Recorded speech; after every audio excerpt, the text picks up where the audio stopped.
यह जो बैल आप देख रहे हैं, इसके मुंह में एक कैन फंस गया था और ऐसी ही हालत में यह 6 दिन से भूखा प्यासा परेशान फिरता रहा। दरअसल यह बेसहारा बैल कई दिनों से भूखा प्यासा खाने की तलाश में इधर उधर भटक रहा था। भूख के कारण वो इतना उत्सुक हो चुका था कि कैन में बची घी को चाटने के लिए उसने अपना मुंह कैन में डाला, पर कैन उसके मुंह के निचले जबड़े में बुरी तरह से जा फंसा। जो बेचारा 3-4 दिन से भूखा था, उसे क्या पता था कि आने वाले 6 दिन उसके लिए और भी कठिन होने वाले हैं। हमें जब रेस्क्यू लाइन पर कॉल आया तो कॉलर ने घबराई हुई आवाज में कहा कि जल्दी आइए, एक बैल के मुंह में 6 दिनों से कैन फंसा हुआ है।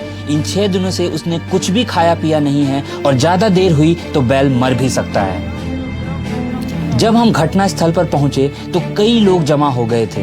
इन 6 दिनों में लोगों ने कई बार इस बैल को पकड़ने की कोशिश की, जिससे कि बैल अब इंसानों को देख करके ही भाग जाने लगा था। हमने डार्ट गन लोड कर ली और उसके पीछे चल पड़े, पर वो इंसानों से इतना ज्यादा डरा हुआ था कि वो हमें दूर से ही देखकर दौड़ने लगा।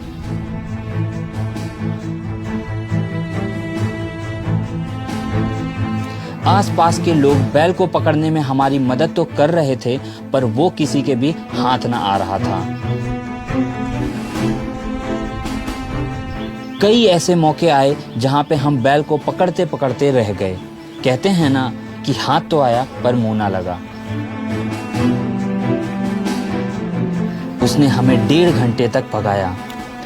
इसमें बैल तो नहीं थका, मगर हमारी टीम के पसीने छूट गए। और फिर वह हुआ जो हम बिल्कुल नहीं चाहते थे। भागते भागते बैल अब रोड पे जा पहुंचा, जहां उसकी जान तो खतरे में थी ही, पर रोड पर आते जाते वाहन चालकों की जान भी खतरे में पड़ सकती थी। स्थिति अब बहुत गंभीर हो चुकी थी। अगर हम उसे पकड़ने उसके पीछे भागते तो वह रोड पे चल रही गाड़ियों से टकरा सकता था।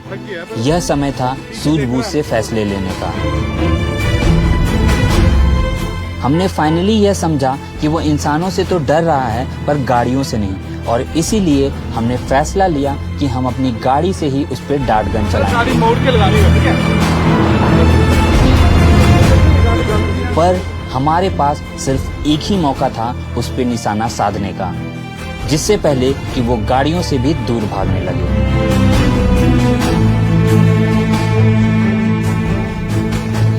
जैसे जैसे हम उसके नजदीक जा रहे थे, वैसे वैसे हमारी दिल की धड़कनें बढ़ती जा रही थी। साहिल ने ट्रिगर दबाया, सुई ठीक उसके गर्दन पर जा लगी और हम कामयाब रहे। पर कामयाबी की यह खुशी ज्यादा देर नहीं टिक पाई। डार्ट गन चलाते ही बैल घबराया और बिना देखे ही रोड के बीचों बीच दौड़ने लगा। पर भगवान की कृपा से वह रोड से होते होते जंगल की ओर कूद पड़ा और अब वो एक्सीडेंट के खतरे से बाहर था, जिससे कि हमारी जान में जान आई। अब समय था इंतजार करने का। दवाई का असर होने में 15 मिनट लगते हैं और जब वो नीचे बैठ जाता है तो हमें अंदाजा हो जाता है कि हम उसके पास जा सकते हैं। हमने उसके पास जाके उसके गले में रस्सी डाली और एक सुरक्षित जगह पर जाके उसे बैठा कर लिटा दिया। बैल की कंडीशन को देखकर मालूम पड़ रहा था कि वो बहुत दर्द में है और इसलिए बिना समय गवाए हमने काम शुरू किया।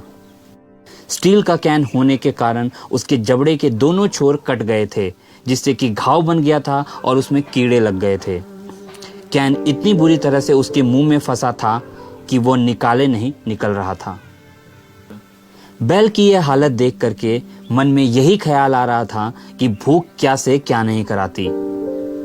काफी जद्दोजहद के बाद हम फंसे हुए कैन को निकालने में कामयाब रहे। 6 दिन के दर्द और स्ट्रगल से निकलने की जो राहत थी, वो उसकी आंखों में साफ दिख रही थी। हमने उसे फर्स्ट एड दिया और लोगों को बताया कि 1 घंटे बाद उसे कुछ खाने का दे दें। इन बेजुबानों की यही तो व्यथा है कि चाहे भूख लगे या दर्द हो, वो किसी से बयान नहीं कर सकते। और यहीं पर हम सबकी जिम्मेदारी बनती है कि ऐसे बेजुबानों की मदद करें ताकि इनकी ऐसी दुर्दशा कभी ना हो।